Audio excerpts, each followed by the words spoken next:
안녕하세요. 방구석 김사장입니다. 오늘 함께 나눌 이야기는 은행은 파산, 그런데 코인과 나스닥은 급등? 그 이유와 전망입니다. 최근 미국 은행들이 줄줄이 파산하고 있는데 암호화폐는 급등하는 모습이 쉽게 이해하기 어렵습니다. 그래서 그런지 급등하는 이유에 대해 사람들마다 의견이 엇갈리는데요.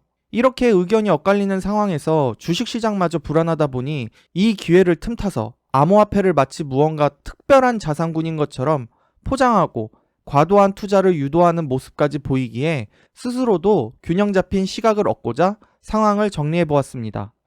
은행은 사기다, 암호화폐에 돈을 보관하자. 이 트윗은 일론 머스크가 올린 것입니다. 이 트윗을 보면 버튼이 두 개 있는데 둘 중 어떤 거를 선택할지 땀을 뻘뻘 흘리면서 고민하는 모습을 볼 수 있습니다. 그래서 버튼 하나는 암호화폐는 사기니까 은행에 돈을 보관해야 한다. 다른 버튼은 은행은 사기니까 암호화폐에 돈을 보관해야 한다. 이 두 버튼 중에 선택해야 되는 거죠. 여러분은 어떻게 생각하시나요? 암호화폐는 사기다. 그래서 은행에 돈을 보관한다는 게 맞을까요? 아니면 은행은 사기니까 암호화폐에 돈을 보관하는 게 맞을까요? 이 트윗의 내용 자체는 사실이에요. 암호화폐는 탈중앙화 금융으로 블록체인상의 거래 내역이 공개되어 저장되기 때문에 비록 온라인상에서 거래가 이루어짐에도 투명하고 명확하게 내역을 증명할 수 있습니다. 반면 중앙화된 금융인 은행의 경우 모든 거래 처리가 은행을 통해 중개되기 때문에 전적으로 은행을 믿는 수밖에 없는 것이죠. 예를 들어서 은행이 100원이 입금되었다면서 통장 혹은 은행 어플에 숫자 100원을 표시해 둔다면 우리는 은행이 실제로 그 돈을 가지고 있는지 없는지를 떠나서 그저 믿는 수밖에 없습니다. 따라서 실버게이트가 현금을 지급 불이행하는 모습을 보인 것은 위 트윗에 정확히 부합하는 면이 있어요. 자, 생각해보세요. 실버게이트가 현금이 없는데도 있는 것처럼 운영한 것이죠.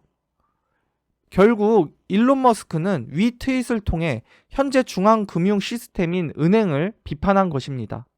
그러니까 중앙은행 시스템이라는 것은 결국에 은행을 믿을 수밖에 없고 은행이 정보를 독점하고 있죠. 투명하게 공개하지 않고 있죠. 그런 문제가 있다는 것입니다. 개인적으로 일론 머스크의 트윗이 옳고 그름을 떠나서 은행이 파산하고 있는 시점에 이러한 글을 올린 의도가 다분히 사람들이 암호화폐에 투자하도록 선동하는 것 같아요. 막 사람을 자기 생각대로 조정하려고 하는 것 같아서 내심 불쾌한 면이 있었습니다. 3월 11일이 이제 실리콘밸리 은행 파산일이에요. 그날 딱 트윗을 올린 거죠. 이제 은행 파산에 대해서 저격을 한 거죠.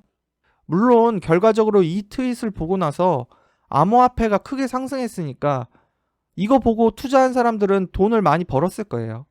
그렇지만 돈을 벌게 해줬으니까 잘한 거다? 전혀 아닙니다.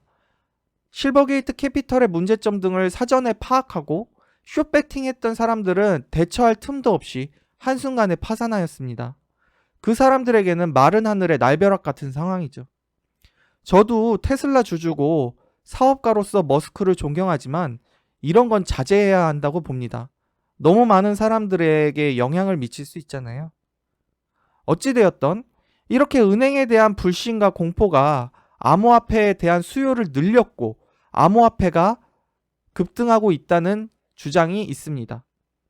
일론 머스크가 이렇게 암호화폐에 열성적인 데는 다 이유가 있는데요. 이건 제가 1년치 기사를 토대로 만든 영상이라 내용이 길어요. 영상 링크를 따로 남기도록 하겠습니다. 이 영상을 보시면 일론 머스크가 왜 암호화폐를 그렇게 옹호하는지 대충 이해할 수 있습니다. 암호화폐는 금과 같은 안전자산이다? 암호화폐에 대해서 이야기할 때 흔히 듣는 이야기가 비트코인의 경우 마이닝에 한계가 있기 때문에 금과 같이 한정된 수량만 존재할 수 있는 일종의 안전자산이라는 이야기입니다. 따라서 지금과 같이 은행 파산으로 경제 위기에 대한 공포가 커지면 당연히 안전자산인 비트코인에 돈이 몰릴 수밖에 없으므로 암호화폐가 급등한다는 것이죠.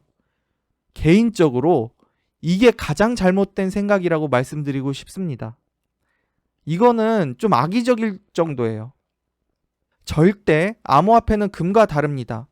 암호화폐는 어디까지나 컴퓨터가 계산을 통해 만들어내기 때문에 컴퓨터가 발전하여 성능이 업그레이드 될수록 암호화폐의 발행량은 크게 늘어날 수밖에 없습니다. 암호화폐 옹호론자들이 두려워하는 것은 컴퓨터 기술이 극단적으로 발달하여 암호화폐의 마이닝이 너무 쉽게 이루어지게 되는 상황입니다. 그래서 실제로 이제 양자 컴퓨터가 만약 개발된다면 암호화폐 시장이 크게 하락할 수 있다고 우려하는 사람이 많습니다. 왜냐하면 컴퓨터가 성능이 좋아질수록 암호화폐를 만들어내는 속도가 빨라질 수 있기 때문이죠.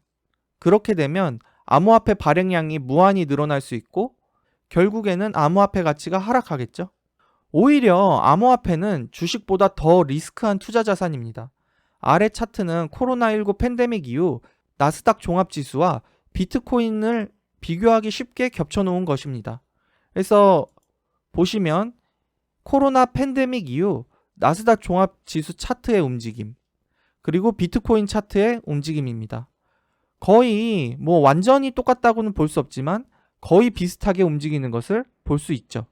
위 차트를 통해서도 아실 수 있듯이 코로나19 이후 암호화폐의 움직임은 주식시장 움직임에 연동하는 모습을 보여왔다는 것을 알아차릴 수 있습니다. 특히 기술주 섹터와 잘 연동하는데 그 이유에 대해서는 번외 부분에서 다루겠습니다. 어찌됐건 이렇게 나스닥 지수와 같이 움직이는데 이게 안전자산인가요? 아니죠. 리스크 자산으로 보는 게 맞습니다. 세 번째, 스테이블 코인에 대한 불신.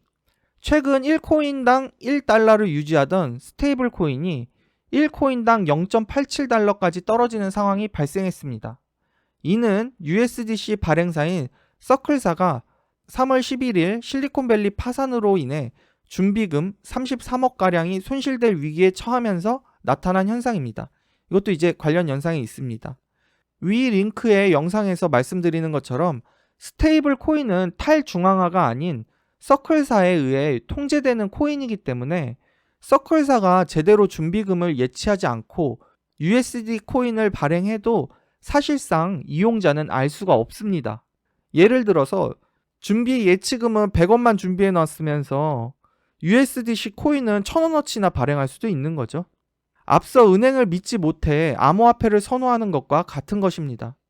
따라서 스테이블 코인에서 비트코인 등으로 자금이 이동했기 때문에 비트코인이 급등한다는 주장이 있습니다.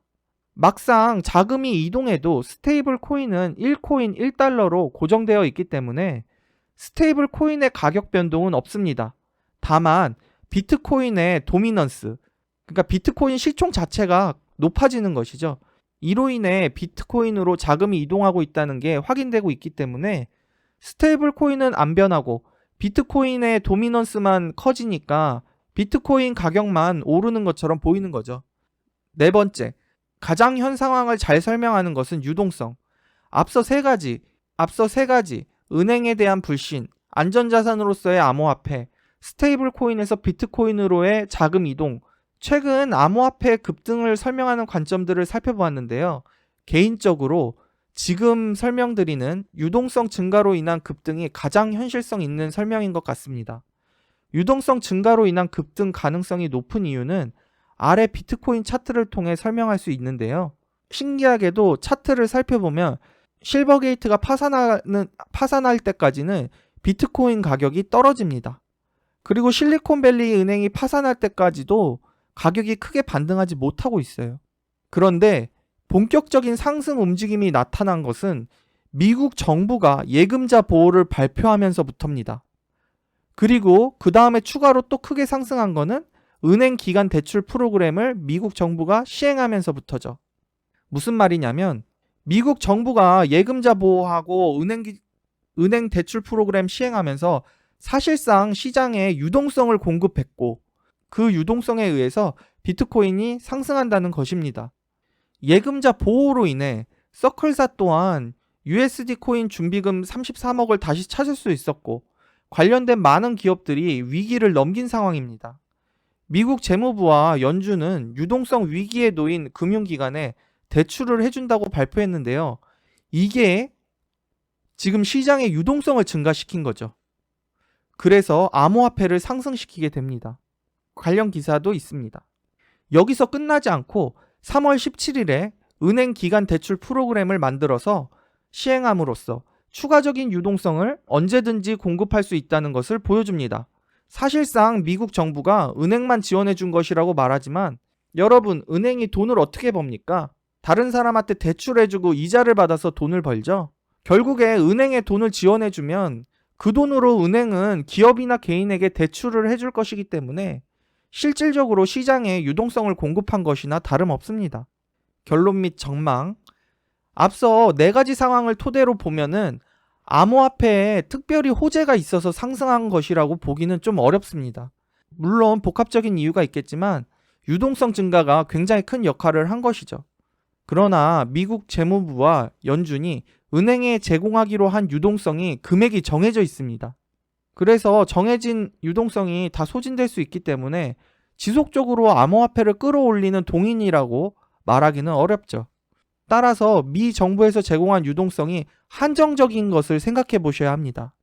암호화폐의 상승은 제한적이며 마찬가지로 유동성 증가로 인해 암호화폐가 상승하자 덩달아 상승한 나스닥. 나스닥이 암호화폐 상승 때문에 덩달아 상승한 상황이에요. 다시 유동성이 점차 빠져나가면 하락할 확률이 높다고 생각합니다. 물론 미래는 알 수 없습니다. 미 정부가 여기에 더 추가로 유동성을 공급해서 주가가 하락하는 것을 방지할 가능성도 있기 때문입니다.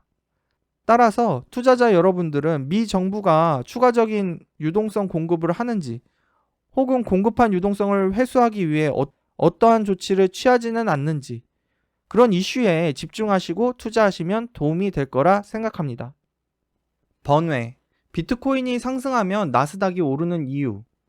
비트코인은 기술주 섹터와 밀접한 연관이 있습니다. 앞서 말씀드린 것처럼 사실상 마이닝을 위해서 고성능 반도체가 필요하며 이는 기술주 섹터에서 생산할 수 있기 때문입니다. 암호화폐가 대두된 것 자체가 기존 금융 시스템에서 벗어나 빅테크들이 금융 시스템마저 장악하기 위해서라는 그런 이야기가 많이 돌았었거든요.